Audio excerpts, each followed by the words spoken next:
We start with pipeline politics. This is heating up big time in BC and Alberta right now. Is a new oil pipeline to BC's north coast really in the works here, or is this just political smoke and mirrors? Alberta Premier Danielle Smyth, she says the private sector is ready to build it. Prime Minister Mark Carney, he says Ottawa is ready to fast track it.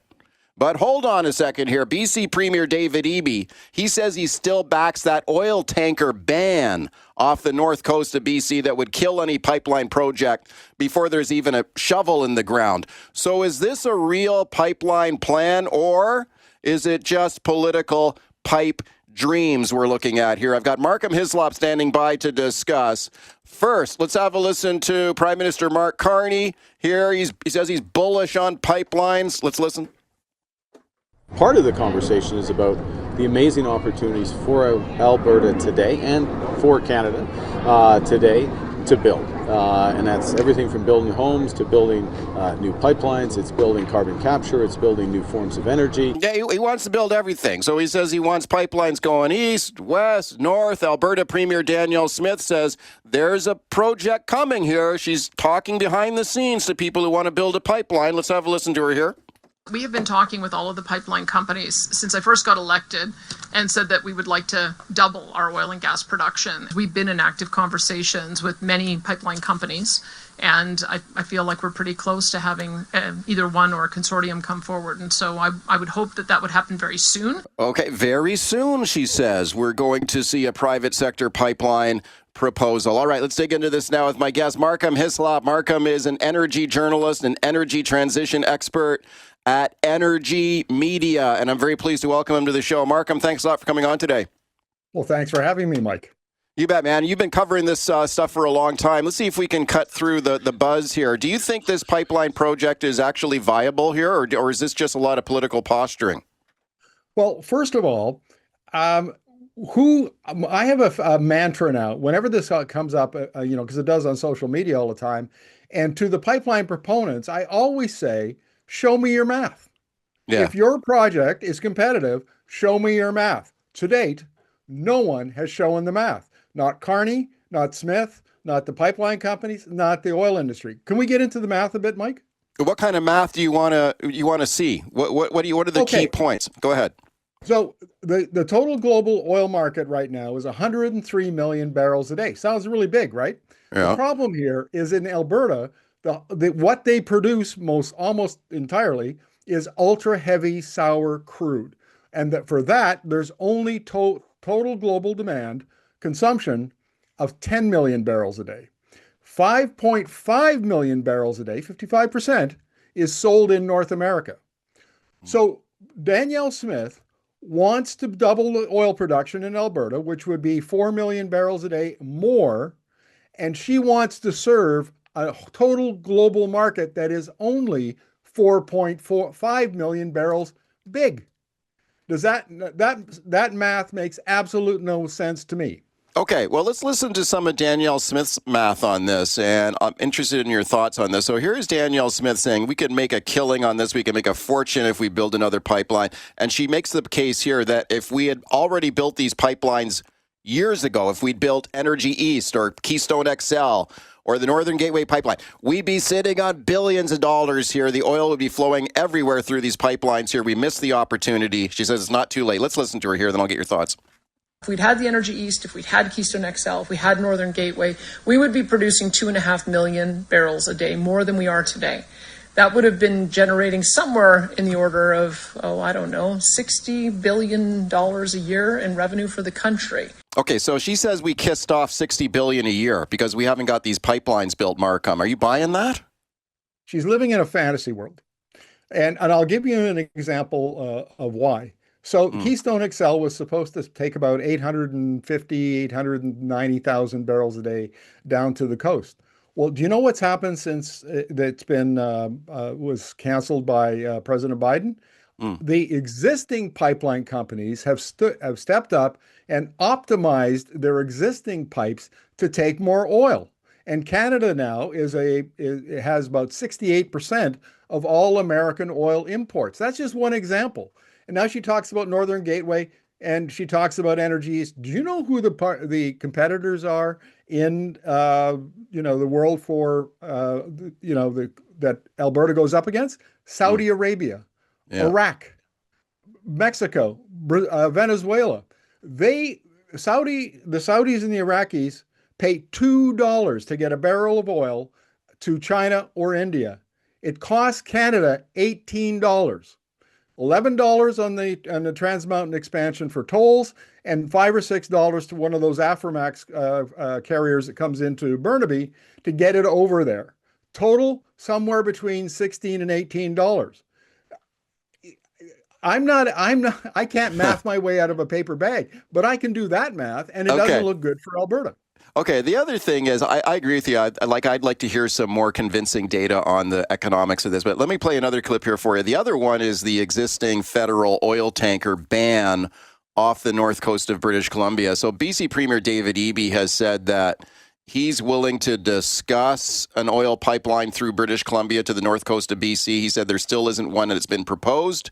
You heard Danielle Smith said, wait for it, there's one coming. But Eby also in the same breath says this about the oil tanker ban. Let's listen to him here. We have huge concerns about lifting the oil tanker ban on the North Coast. This is a pristine ecological area that produces huge benefits for British Columbia through fisheries. Thinking carefully about how we manage that area and ensuring that we're balancing economic development with preservation for future generations is a core concern. That's why we support the existing oil tanker ban. Okay, so in one breath, he says he's willing to consider an oil pipeline to the North Coast. On the other breath, he says he supports a tanker ban off the coast. So he's talking out of both sides of his mouth here. Do you think that Mark Carney seems very serious about this going forward? Do you think the first step is he might lift that ban on oil tankers off the North Coast of BC? Do you think that's coming? Mike, it might be coming if Carney decides that there's a proposal that is presented by a pipeline company, private capital, and they want to build to Prince Rupert. He could very well do that. But here's something that British Columbians need to be reminded of, and they learned this lesson with the construction of Trans Mountain back in 2016, 2017, 2018. The federal government has exclusive jurisdiction on pipelines that cross borders. It doesn't matter what David Eby says. Literally, if Mark Carney wants that pipeline to go from Alberta to Prince Rupert, there is nothing that British Columbia can do legally to stop it.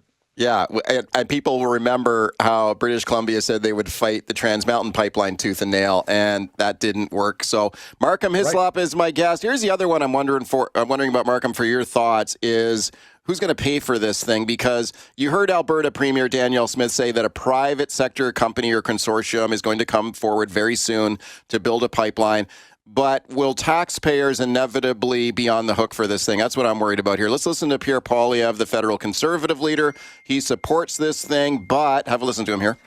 I would favor approving such a pipeline. And I don't think the government should subsidize it. I don't believe in a check from the feds. I think it should be self-funded, but I think that can happen. Look, these pipelines are extremely profitable because the producers pay a tariff to the pipeline company, and they can be self-funding the same way Coastal GasLink, again, a natural gas pipeline, is very profitable with no subsidies. That's the way it should go. Okay, is it possible to get this thing done without a taxpayer subsidy? Markham, your thoughts? A couple of points here. The Trans Mountain expansion pipeline is not profitable at 80% capacity. It has to be at 96% capacity. So it's entirely plausible that the pipeline to Prince Rupert, if it's not running at full capacity, would not be profitable. Second point, the industry itself has said over and over again, if you follow this like I do, they have said we do not want to build under the current regulatory regime. You have to make many, many, many changes in order to induce us to invest our capital into a pipeline.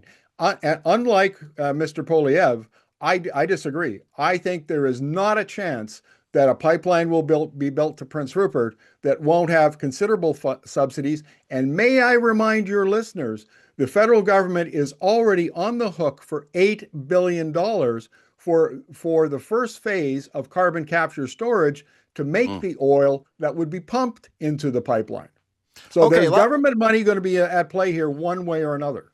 Okay, you've raised a lot of doubts here, I think legitimately so, about this project here. But that said, Mark Carney does seem very determined to move this forward. He said it's highly likely the other day that a pipeline to the BC coast would be fast-tracked by the federal government here. Do you think, like, this guy's a global economist, right? I mean, he knows how to do the math on this stuff.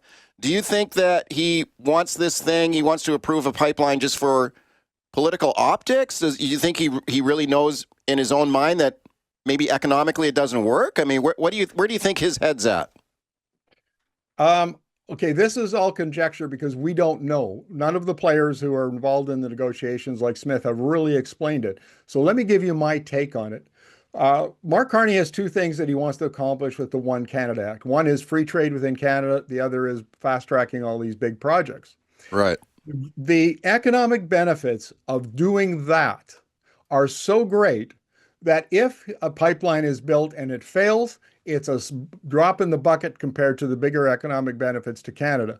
And I think what Carney, and remember, if Carney doesn't support Alberta, the message to the private sector and to private capital is Canada is not open for business and not open for investment, and that would kill his larger strategy. So I think he's willing to back a pipeline for reasons other than the actual business case. Okay, we're following it closely, to say the least. Markham, thanks for coming on with your thoughts on it. Thanks for having me.